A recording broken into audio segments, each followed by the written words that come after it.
Alright, we should discuss a significant development that's being implemented throughout the entire United States banking infrastructure. Now, if you receive federal assistance, consider Social Security, veteran benefits, those types of programs, you'll definitely want to listen carefully. So, let's explain precisely what this updated regulation is and what it might mean for your funds. This particular question is the crucial one, right? Could this updated regulation genuinely delay your upcoming deposit?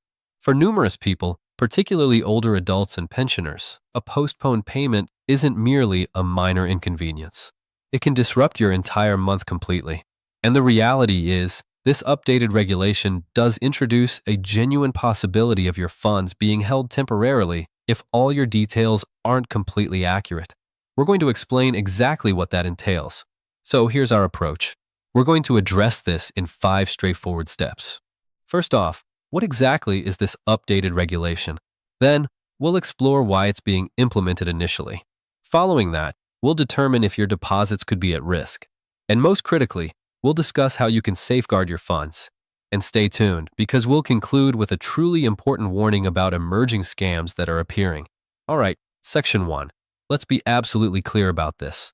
This is not simply some small update hidden in the legal documentation.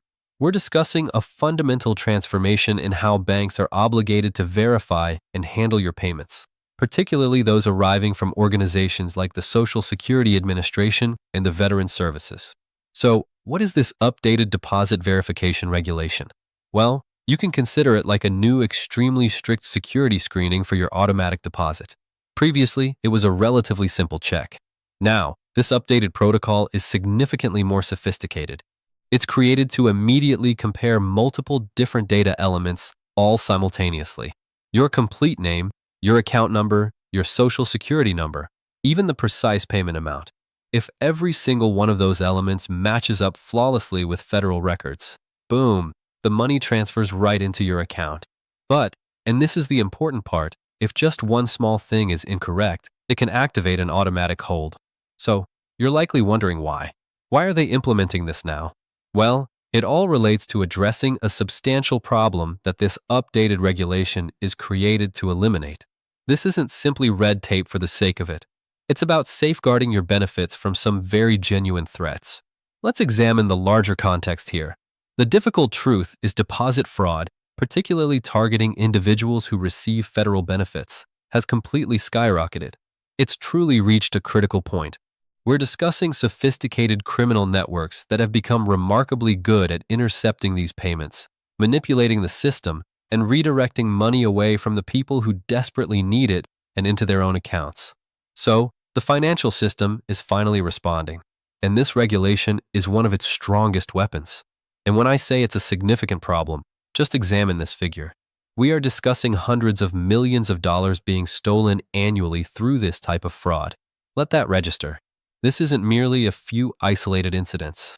It's a widespread, organized effort, and the primary victims are seniors and disabled Americans who depend on these funds to pay for necessities like housing, food, and medicine. This slide here truly captures the essence. You know, the previous security systems were like having a basic chain link fence around your house. It functioned okay for a while back when the threats were less sophisticated. But today's criminals aren't simply petty thieves. They're organized and technologically advanced. So this updated system, well, it's like upgrading to a digital fortress with laser grids and motion sensors specifically designed to stop today's much smarter criminals. Okay, this brings us to what's likely the most significant question for you individually. Could your deposits genuinely be at risk for a delay? Now, for most individuals, this development is going to happen in the background and they'll never even realize. But for a fairly significant number of people, tiny little details, things you'd never even consider, can suddenly cause a huge problem. Alright, let's break this down because the details here are completely critical. First up, and this is the largest one, name mismatches. Think about it. Maybe your bank account is under your maiden name, but your social security is under your married name. Or maybe your bank account has a middle initial, but your federal file doesn't. Even a simple nickname versus your full legal name can activate a red flag. Second, new bank accounts.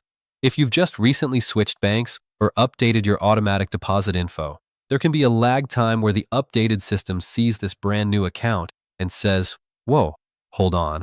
Let's double check this." Third, joint accounts. This is a tricky one. If you're the one receiving the benefits, but you're listed as the secondary person on the account, not the primary, the system might see that as a mismatch and pause the payment. And finally, some of the newer online-only banks might still be working out the issues and getting their systems fully synchronized with this updated protocol. So, what does a delay genuinely feel like? Well, on the day your payment is scheduled, you check your account and nothing. The money simply isn't there. It's been flagged and put into what's called a verification hold. Now, your bank has about 1 to 3 days to try and resolve it on their end. If they can fix the mismatch, great. The hold is lifted and you get your money. But if they can't on day 4, the money gets sent all the way back to the federal agency. And that's when the real wait begins. You're now in a manual reissuance process. And that can take anywhere from 5 to 21 business days. That's potentially over a month from your original payment date. For anyone on a fixed income, a delay like that can be a genuine crisis. Okay, I understand that sounds concerning, but here's the good news. This is almost completely preventable. You are not powerless here. You don't have to simply wait and see if a problem happens. There are some very straightforward, very clear, proactive things you can do right now, today, to make sure your money arrives on time every single time. Here it is. This is your action plan. 3 simple steps. Step 1. Verify your information with the Social Security Administration. The simplest way is to log into your My Social Security account online. If you're not online, you can call them at that number, pull up your official record, and look at your legal name. Now, compare it letter for letter, character for character, to what's on your bank statement. If there's any difference, you need to get one of them corrected to match the other. Step 2. Call your bank. Don't simply assume everything is fine. Ask to speak with someone and say, "I'm calling about the updated federal deposit verification rules. Can you please confirm that the name and details on my account are set up correctly to receive my benefits without any issues?" In step 3, if you use a joint account, have a conversation with your bank. Ask them, "Since I'm the one receiving the benefits, would it be safer to list me as the primary account holder?" In many cases, that simple switch can prevent a massive headache down the road. And finally, we completely have to end with a serious warning. You know how it is.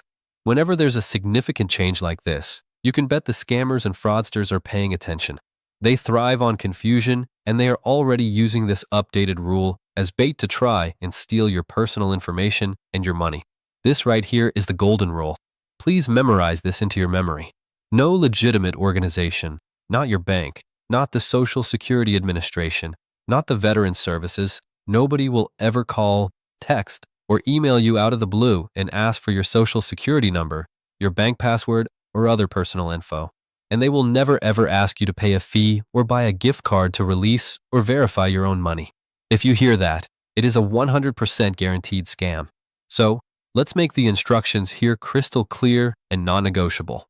If you get an unexpected call from someone claiming there's a problem with your deposit and they need you to verify your information, what do? You hang up immediately. Don't argue. Don't explain.